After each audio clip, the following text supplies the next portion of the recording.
My book, Happy Campers, 9 Summer Camp Secrets for Raising Kids Who Become Thriving Adults, is not just the story of my own camp, but is the story of many camps all over the world who are promoting the social and emotional growth of kids through intentional strategies.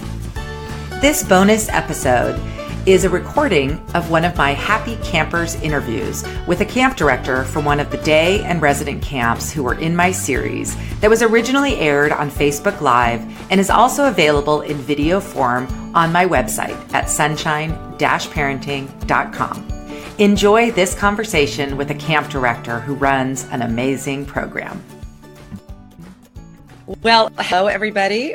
This is the Happy Campers interview series, and you just missed some major technological scrambling that Julie and I were just doing. So it's like a mini technological miracle that we're here with you at 12:04 p.m. today on Tuesday. We did it, but it required multiple devices and some seeking support tech because You know what? We're camp people, not tech people. And so, yes. So anyway, the Happy Campers interview series is a series that I've been doing.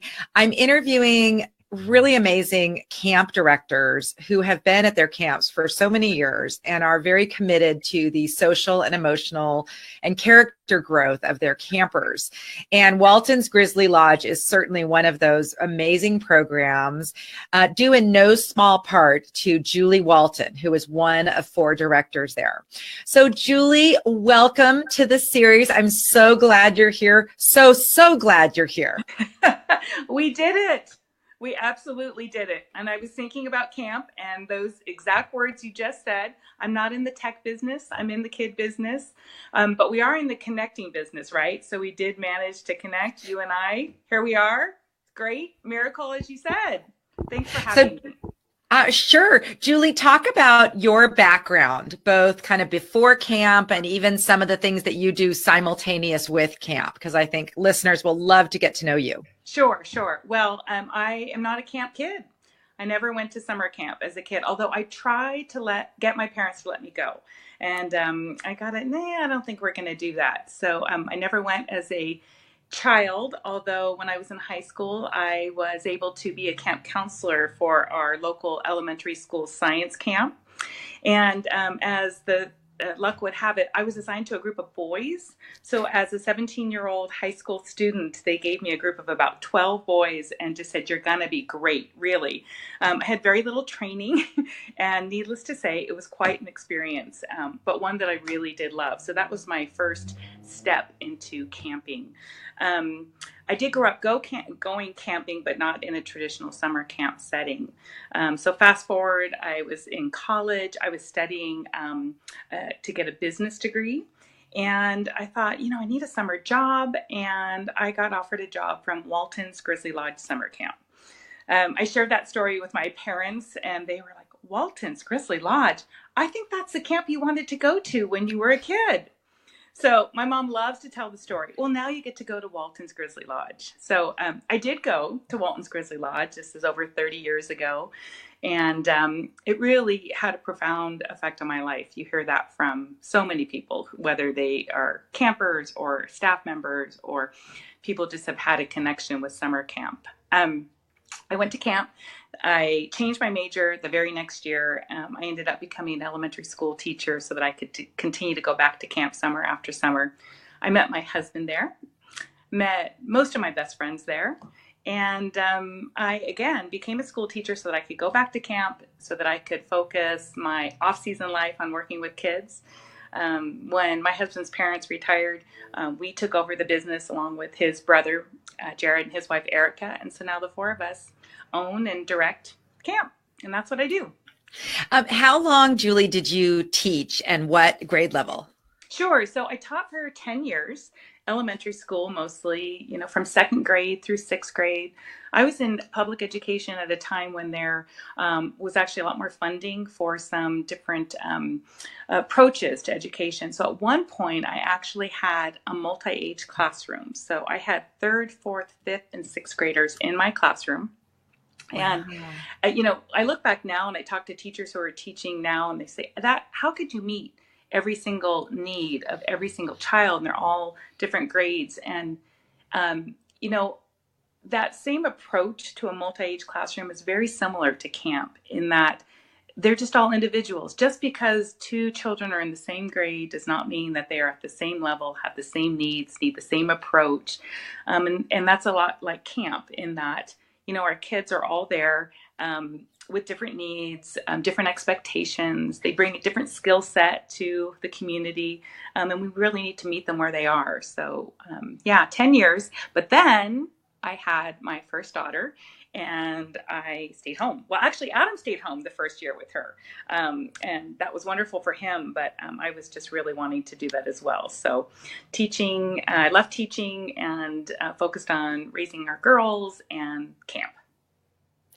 That is amazing. I think you're a perfect example of, sometimes, I mean, we've talked about this before, how people think when they hear the word camp director, it doesn't really bring to mind, some very professional kind of image for most people. Mm-hmm. But you're a perfect example of a camp director who has a vast amount of knowledge and training and experience with kids that you brought to your role and that you still bring to your role. So I think that parents could be really reassured to know if they send their kid to Waltons that you have a lot of experience there beyond just how many years is it now at camp?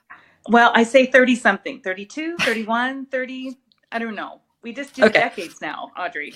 Decades. Yeah, 3 decades is a lot of time, a lot of kids, a lot of experience at camp. Okay, so let's talk about Waltons, like where you are and the ages of your kids that come and just all that good stuff, because many people listening are probably not at all familiar with summer camp in general, or Waltons in particular. So if you're talking to someone who knows nothing about camp or Waltons, talk about your program and everything. All right. Well, so Waltons Grizzly Lodge was founded in 1926 in San Francisco by Mom and Pop Walton. And it started out as a school. And Mom Walton was a woman ahead of her time. She started a school called a Child's Garden. Pop Walton was the bus driver.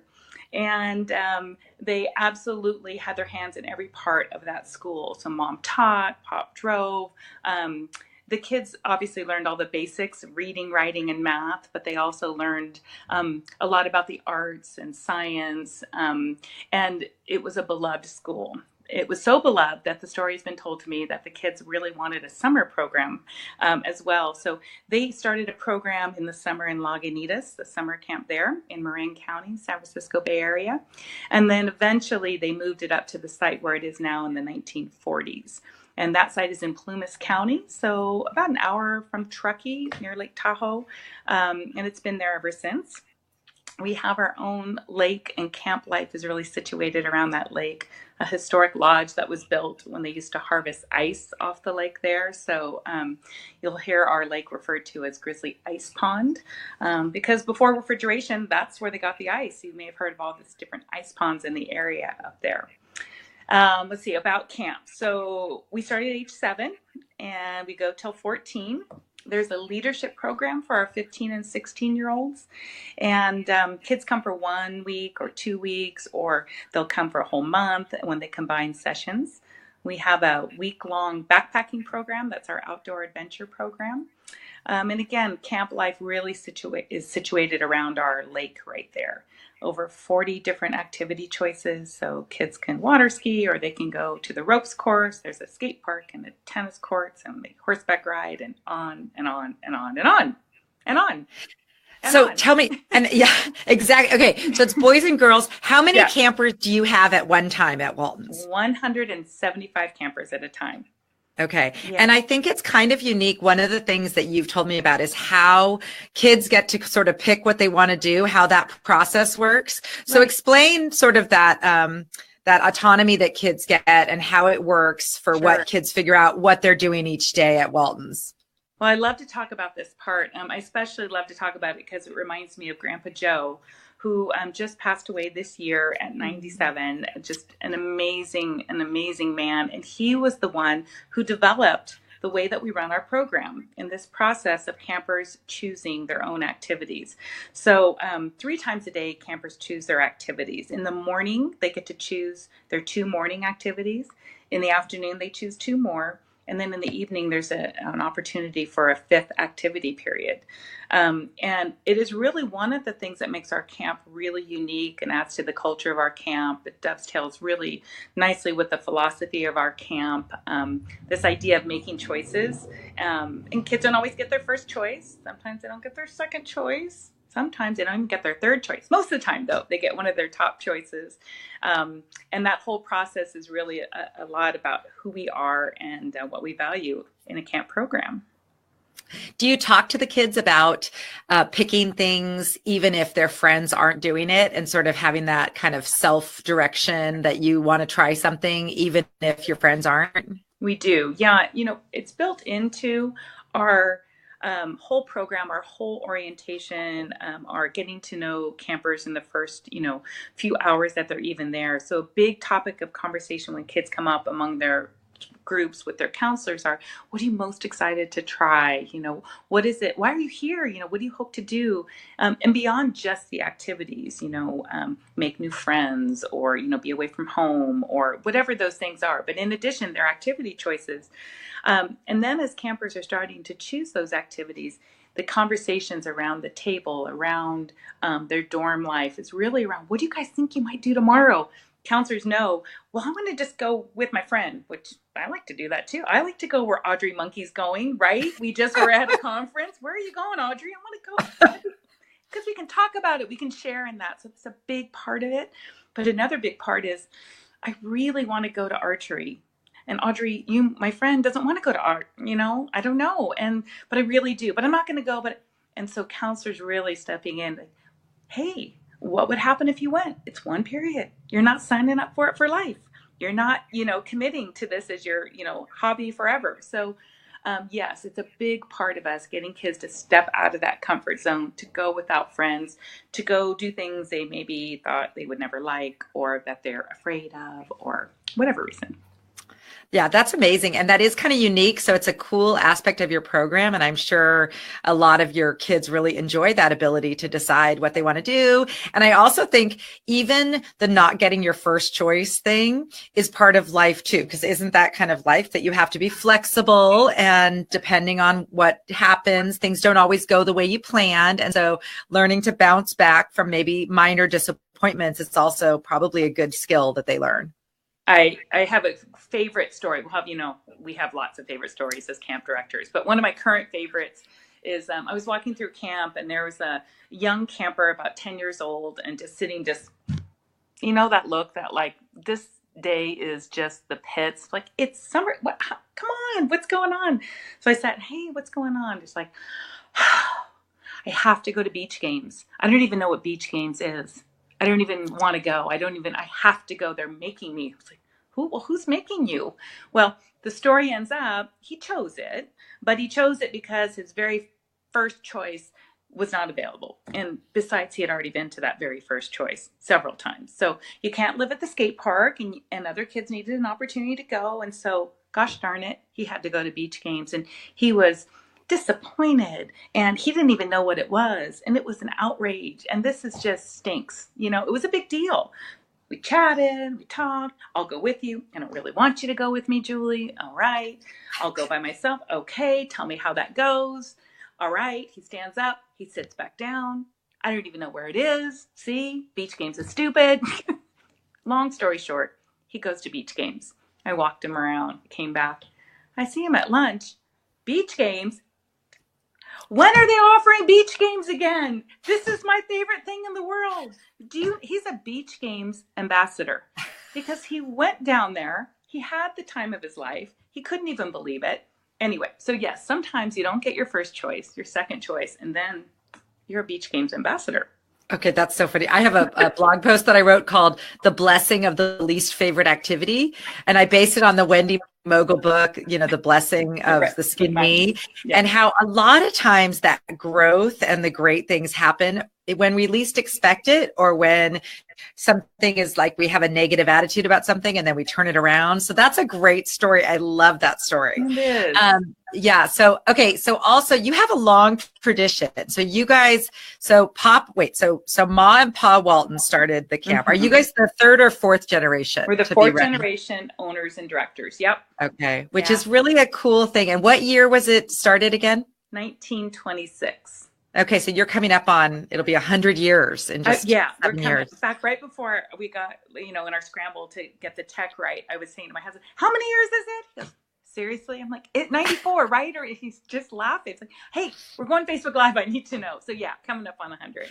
That's amazing. And so I imagine a lot of your campers might be children or even grandchildren of past campers. Do you have that kind of like family tradition? We do, a second generation and third generation campers. And we have like I said, we have this big historic lodge. And one of the things that is on the wall are plaques with campers' names who are second generation. And so when I first started there, the names were hanging on the wall, and the amount of names that are on that wall, the big discussion now when we get together as a family is, what are we going to do with all of these plaques? Like we need to figure out where we're going to put them all. There's so many kids who are coming now from families who have grown up with camps. So yeah, it's wonderful. That is so great. That's a good problem to have. Maybe you just need to build a new lodge. Yeah. A museum. Bigger. Yeah. Something like that. Okay. So that's great. I think that, for families who've experienced a camp, specifically their own camp, how wonderful it is for them to send their kids. Mm-hmm. But let's talk about what it's like for a brand new family, never been to Waltons, first time going to camp. Right. Is it, because I think that sometimes people who aren't familiar with it think, well, everybody will know each other, or I didn't go there or whatever. So I'm sure a lot of your campers, their parents didn't come to Waltons. Right. So talk about what you do to welcome in new families, first time campers. How do you help them, acclimate to Waltons? Well, and I know you know this, Audrey. This is so common. The phone rings and I get a mom typically or a dad who starts with this big, hi, I really want my child to go to camp, and they really want to go, but, and then ... right? The parent is so worried about, there's a list of things. And oftentimes at the top of that list is, well, all of these kids know each other, right? Am I sending my child into this camp that's been around since 1926? And Julie on Facebook Live just said they have to build another lodge to put all the names in there. Why am I going to, send my kid into this situation? When the reality of that is, even if your parents went to camp or your grandparents, it's new for every child the first time they go to camp. And we understand that.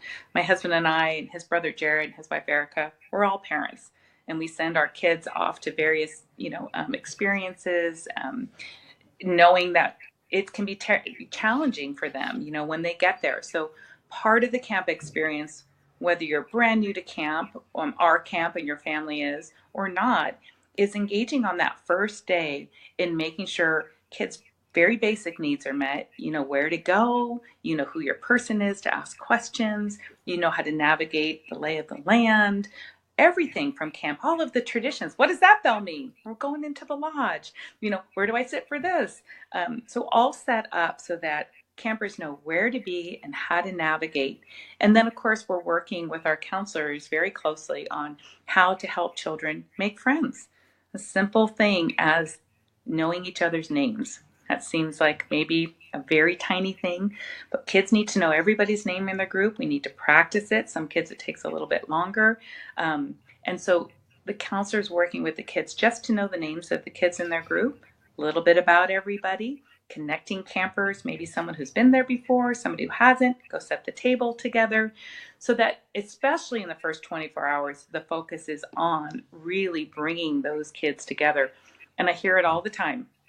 Parents bring their kid to Waltons Grizzly Lodge. They're a little nervous if they're a first-time camper. They sit down with them. Oh, there's my husband. Hey, Adam. Come say hi to Audrey. Oh, there. Hey, Adam. It's really a mom and pop shop here. He's getting the special events binder because we're working on something really top secret. Anyway, when they get there, parents will say goodbye to their camper. And oftentimes they're like, oh, there seems to be a lot of kids that know each other, or my child seemed a little quiet. And the parents go, we have lunch, and I'm telling you, it's just a few hours before it feels like those previous connections aren't there. Kids are connecting with people. It's very intentional. So yeah, it can be hard for parents for sure, who haven't had that experience. But once we get going, it really is just a short amount of time before we're in the flow. Well, I think that's really reassuring and should be for parents, because although it seems like common sense that you'd make sure that everybody learning each other's names would be a priority, that doesn't happen everywhere. I mean, I've had my kids start things like sports teams or something else where they neglect to make sure the kids know each other's names. And so that just basic thing is should be a huge comfort to parents of first-time campers, that their child will be known by name, by all the other kids in the group right away, which is a really important thing to happen. And it's the structure of the organization. So our kids they know where they're going to sit for meals. Every element of camp is focused on making connections, having kids belong to this organization from the moment they get there till the moment they go home. So we designed it into our program, just like I know you do at yours and camps across the country. Kids come in, you know where you're going to sit for your meal. You're not wandering around with a tray trying to figure out where you're going to sit. When you sign up for activities, you have a special place where you're to be with your counselor in a certain format, so that they belong, they know what to do, where to be, how to navigate.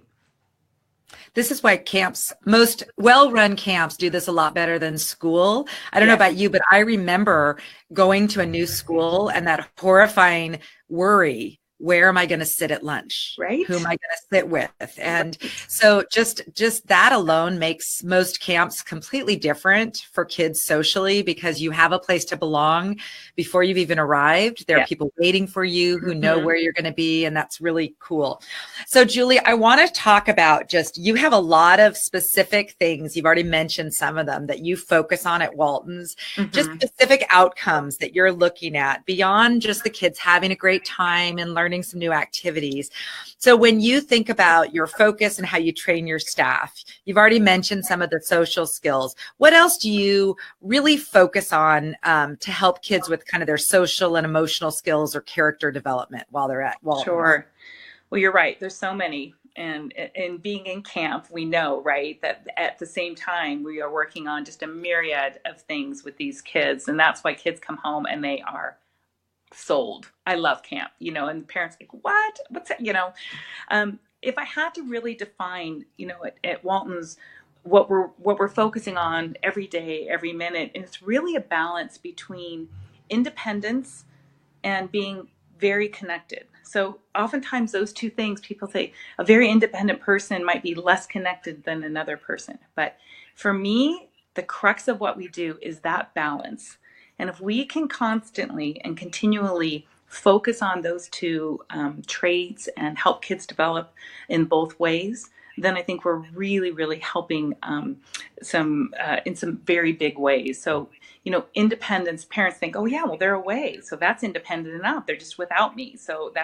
But it is a process of independence, making choices about your activities, independence, unpacking all of your own stuff, navigating with your counselor and the other members of your group about who's going to get which bed and how we're going to set up our cabin group together. Independence about learning that when you've made an activity choice and it's not your favorite, you're going to go and you'll be there. You can make another choice the next day, but really having that ownership. But that paired with teaching kids how to be truly connected with other people, which seems strange that we might have to teach those skills. I think that's where the power really lies. And so the connections that we're making obviously start from the fact that we're out in nature. We spend most of our time outside. And so that is just good in general. But in addition, we're free of technology. And boy, that's becoming really cliche now, right? About putting down the screens or limiting screen time. But literally, when I say nobody's on their phone, I mean, I'm not on my phone. I mean, at all. I hide my phone in my office, even in a drawer, because phones out in public send a message that at some point I might get to pick up that phone, and I'm not. not when I'm in camp. So camp is this place where we're super intentional about those connections. So that's what I would say we really focus on, is about the balance between being extremely independent and also very connected with the people in our community there at camp. That's such a great combo, and something that I know you actually even started a whole side business with is your intentionality around meal times and what happens at meal times. And I feel like you could share some tips about what you do at Waltons that could help parents at home kind of create those closer connections around meals. So what are some of your thoughts and practices that you do to help with that connection at meal times? Yeah. Well, one of the things that we focus on at Waltons, and I know camps across the country focus on and really do a good job of this, is about having kids be contributors. So being a contributor in any community that you're a part of, in a camp community, being a contributor is really powerful, because you know your role, you know that you offer something to the community, you know that the community is depending on you for that role, right? And oftentimes you're recognized for your strengths. So a lot of building a really strong connection in a community is about making sure that people know how to contribute and that they are contributing to their community. So around meals specifically, what does that mean? Well, at camp, everybody has a job related to the meal. We eat family style at camp. We all start at the same time. I don't know if you've ever had this situation in your family. I know I still do, and that is that the food's ready. It's kind of a hustle and bustle. We're all sitting down and have dinner, and then so-and-so in my family has already started eating, and I'm still dishing up my plate, and I'm thinking, hold on, I'm trying to get to the table. And not always, but sometimes we just have to stop, and it's kind of like this starting together so that there's a definite beginning to this event that we're undertaking to have a meal together. So for parents out there who are saying, all right, I like this idea of everyone contributing, but reality is I don't have time to do a big, huge thing where we're all contributing and I'm making homemade meals together and but those contributions can be more than just helping you cook. They can be just making decisions about what you're going to eat. They can be making decisions about where you're going to eat. They can be making decisions about the topic at the table. So at camp, for example, there's the, typical server and the setter and the scraper, the person that goes up and gets the food and brings it back. Those little things that we do in camp can be replicated at home. And it doesn't have to be every night. I don't want the parents are watching, are like, I'm never going to be able to do that every night for dinner or whenever we come together. But again, they can be your role that's assigned for the day that kids are able to do regardless of whether it's a sit around the table with a big fancy meal or it's really grabbing something but bringing it home and having it at the table there. So I would say mealtime is a time when families can really just kind of do some of the same traditions that we do at camp at home. Yeah, I love that. Do you still have that business? Could people still buy that? That's what we started talking about. Yeah. Well, yeah. It's called Memorable Mealtimes. And some other moms and I, several years ago, our kids were taking a class in town. And so we started meeting, and out of those conversations grew this idea to come up with a product around mealtimes. And the company Memorable Mealtimes is definitely on a hold as we're all doing other things right now. But boy, we designed a product called the Enchanted Table. It's about conversation starters around meals. And here comes that word again. Ready? Contribution cards, so that everybody can contribute in the mealtime process. So parents out there, if you are thinking, well, serving, setting, scraping, I get it. Those are just regular household chores. Well, some other kinds of contributions that you can do at home are have your young child design something as a centerpiece for their table. It can be a Lego stack. That's great. It can be some things from outside they just arranged in the middle. It can be anything and everything. Have your child, challenge them to set the table in a really unusual way that you've never seen before. We sure see that at camp. Giving them a job, a role for the week. So that's one idea around meals. Yeah, I love that. I still have my Enchanted dinner kit, and yes, I still have it. Yeah. But I just think that's fabulous. And I do think that, especially like if kids come back from Waltons and they've been doing these things at Waltons, what a great time to keep that up after they get home. Just have the parent to continue that. So they can even ask their kid, oh, well, what was your contribution? What did you help out with? What did you like best? Let's keep that going after you get home from camp. That's a fabulous way to kind of keep up the camp vibe even after they get home. Well, I had a parent who said to me prior to her child coming, you're never, my child just hates meals. I can't even get him to sit at the table the whole time. I said, wow, well, how long are your meals? She goes, I'm talking 5 minutes. I can't even, it's like up and gone, just does not like mealtime, is a kind of a picky eater, and so she was very worried that this was going to be a hindrance at camp. Maybe we were going to have a hard time keeping him at the table, or that because he just gets up and wanders, and I've tried everything. Well, when she picked up her son, she found me at the welcome wagon and said, Julie, tell me the secret. I said, of what? I'm going to tell me the secret. My son said he loved meals here. He loved everything about it. I said, oh yeah, you're right. You are the mom who said your son wouldn't even sit at the table. It didn't even come up. It was not a thing. She wanted to know what we did. And what I said to her was, your son loves the meals because he loves the traditions around our meals. He loves it. He knows that bell is the wash your hands and get in line. And here we go. And then there's a different bell, which means shh. And then there's another bell, the cowbell, that means the food's ready. The person who's the server can go and get it. He loved all of that and he loved understanding that this is how this worked. He loved having a job. He could read the chart in the dorm that said what his job was that day. The food isn't fancy. Our food is super kid friendly. It's served family style, so we don't have a huge long buffet of everything under the sun. There's something for everybody typically, and it's served separately so they can make their own combination, which is important for kids, especially when they're away for the first time and sometimes with unfamiliar food. He loved all that. He thought it was so cool that you could just pull your own things together and make it. And that was a really big kind of aha moment for her, that she didn't have to come up with the most amazing meals. It could just be really, really simple. So she and I have been in contact about that. And that's a good story to hear.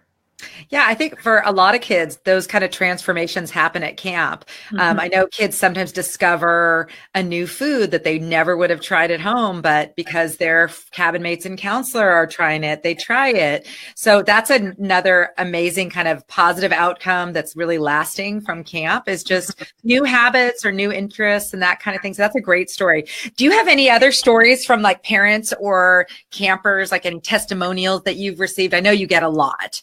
Do you happen to have one or any handy for this? Well, I didn't have any written out in that way, but I do have that one about that meal that I just told you. I have another funny story, which I'll tell it. But okay, Karen, yes. Julie, I love your idea around traditions, unless it's really top secret, I need to know your string bean recipe, because every year at our Thanksgiving, everyone is allowed to choose one recipe for the meal. And so we've kind of adopted some of your traditions at camp. And so my daughter has chosen Waltons Grizzly Lodge string beans for the recipe, and I don't know how to replicate it. Could you at least tell me kind of a few tips, what you do? Well, Audrey, it's just the can, number 10 tin of string beans. It's just we'd use canned green meats for this one particular meal. Now we have plenty of fresh fruit, plenty of fresh vegetables, but for this particular meal, they were canned string beans that were served. She couldn't believe it. Yeah. They taste better at camp though. And I have to say, like, string beans are one of those things that the can, like the softness of them, they're pretty good that way. Right. I know. Yeah. So cook them, eat them. But yeah, no, that in terms of the mealtime, that's definitely it. But in terms of testimonials in the broader sense of things, the themes that we hear are, my child comes back and says they are the happiest at camp.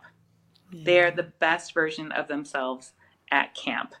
That camp is my second family. Camp is my second home. And if you haven't been to camp, And like I did as a child, or you don't work in the business, it can be very hard to understand what is this magic that we are part of, that we get to participate in every summer.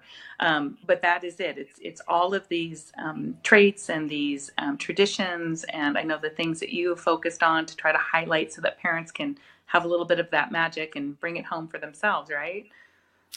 Well, yeah. And I think that's the whole reason for this series really is just letting people know that, yes, actually at these camps like Walton's, campers really are happier than they are at home. Right. And there's a reason for that because you are very intentional in the way you train your staff and the way you do things to get those feelings of connection and independence and all that great stuff. So that's really kind of the magic is really not magic. It's intentional practices by people who really know what they're doing, like you. So that's what's really awesome about this, just to be able to share with people about just the work that is happening at a lot of camps, but specifically at Walton's.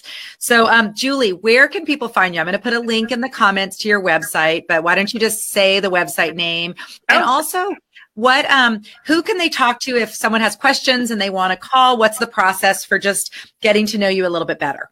Sure. So, we're grizzlylodge.com. That's our website, and the phone number is there. They can call, they can email, and something that's kind of cool about our business is that you're going to get me, you're going to get my husband, or you'll get Erica and Jared, the four of us. We are still very hands-on. You can talk to any one of the four of us. Like I said, we're parents. Adam and I have a background in education. My sister-in-law, Erica, is a nurse, and Jared is our site guy. And so between all of us, we know the entirety of the business.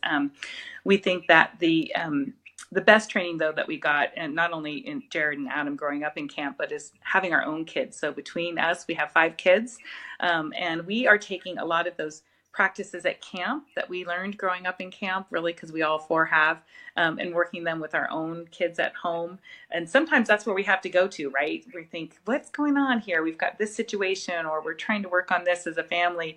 If we look back to camp and how we spend our summers and try to bring a little bit of that summer home with us in our off-season lives, then we're like, oh yeah, that's right. That works here too. So yeah. I'm so excited to be reading your book and your blog posts and just be able to share that with parents. Oh, one other thing I want to say, parents, if you want to talk to some of the leading experts in child development, camp directors. So it's not about talking to you and getting you to come to Waltons Grizzly Lodge. I will want you to send your kid to a camp for that experience of independence and connection. But really, all of us in camping are really wanting to talk to parents and to share our ideas, the things that we know are working, because we're in youth development and we love what we do. So that's how you can get a hold of us. That's where we are. That's awesome. Julie, this has been terrific. I am so glad that we got connected through our thing. And I tech support. Come on, we made exactly. This has been so great. And I hope that many families reach out to you after watching this and just connect with you, whether they need advice about family dinner or green beans, or if they're thinking about Waltons for this summer. So thanks so much for coming on, Julie. And I'm sure we'll be talking soon too, as we connect outside of Facebook. Right. Audrey, thank you for having me. Thanks, everybody. Thank you so much for joining me for this Happy Campers interview bonus podcast episode. If you're interested in learning more about how you can bring home some of the magic of summer camp, I'd love for you to pick up a copy of my book, Happy Campers, 9 Summer Camp Secrets for Raising Kids Who Become Thriving Adults. It's available for pre-order now and comes out on May 7th. And you can find more information about it on my website by going to happycampersbook.com. To thank you for pre-ordering the book, I have a couple of fun freebies. The first of which is the first chapter, Camp Secret Number 1, Connection Comes First. I'll also send you an invitation to join my private Facebook group that's called the Happy Campers Book Club, where we'll be sharing resources, videos, and conversation about raising kids who become thriving adults. To access these freebies, simply pre-order your copy of the book and then fill out the form at happycampersbook.com. Together, we can spread the happiness of summer camp to the whole world.